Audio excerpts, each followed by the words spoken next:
রাধে রাধে বন্ধুরা, তৃপ্তি ব্যানার্জির ইউটিউব চ্যানেলে আপনাদেরকে স্বাগত জানাই। আজ সকাল থেকে রান্না শুরু করে দিয়েছি। এই যে দেখতে পাচ্ছেন, ভাত বসিয়ে দিয়েছি।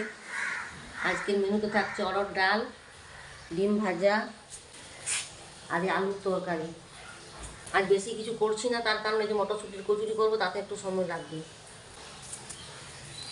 দেখতে পাচ্ছেন আমার চাটা পড়ে আছে, সকালের চাটা এখনো পর্যন্ত খাইনি। আর এখানে প্রেসার কুকার বসিয়ে দিয়েছি অরহর ডালটা বসাবো বলে। এখন আপনাদের মনে হচ্ছে তো সকাল সকাল রান্না কিসের জন্য, কারণ আমার মেয়ে খেয়ে বাইরে যাবে, তো তার জন্য রান্নাটা সেরে নিচ্ছি। কারণ ও দুটি খেতে পাবে, সেই তো আমাকে রান্না করতেই হবে।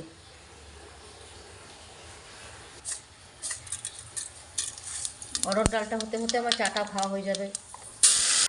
ভাত হয়ে গেছে, ভাতের ফ্যানটা ঝাড়তে দিয়েছি, ডালও হয়ে গেছে। এবার আলুর তরকারিটা বসবে। আলুর তরকারি বললাম মানে এর সঙ্গে কয়েকটা বিমও মিশিয়ে দিয়েছি আর গাজরও মিশিয়ে দিয়েছি।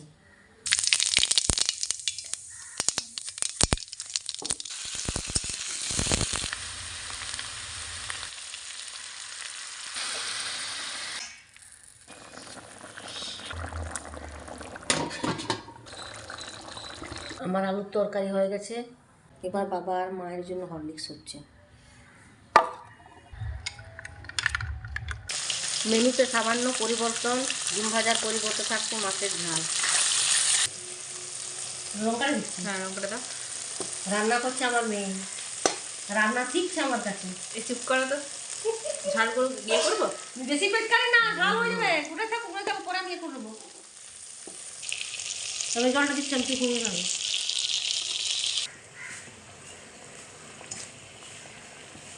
মাছের ঝাল হয়ে গেছে। এবার হবে ব্যাট পাঁপড় ভাজা। আমার ব্যাট পাঁপড় ভাজা হয়ে গেছে। আমার আজকের মেনু কমপ্লিট। আজকের মেনুতে থাকছে ভাত, নিরামিষ আলুর তরকারি, ব্যাট পাঁপড় ভাজা, মাছের ঝাল আর এই অরহর ডাল। আমার এই ভিডিওটা যদি আপনাদের ভালো লেগে থাকে তবে লাইক করবেন, কমেন্ট করবেন, আর নতুন হয়ে থাকলে সাবস্ক্রাইব করবেন আমার এই চ্যানেলটাকে।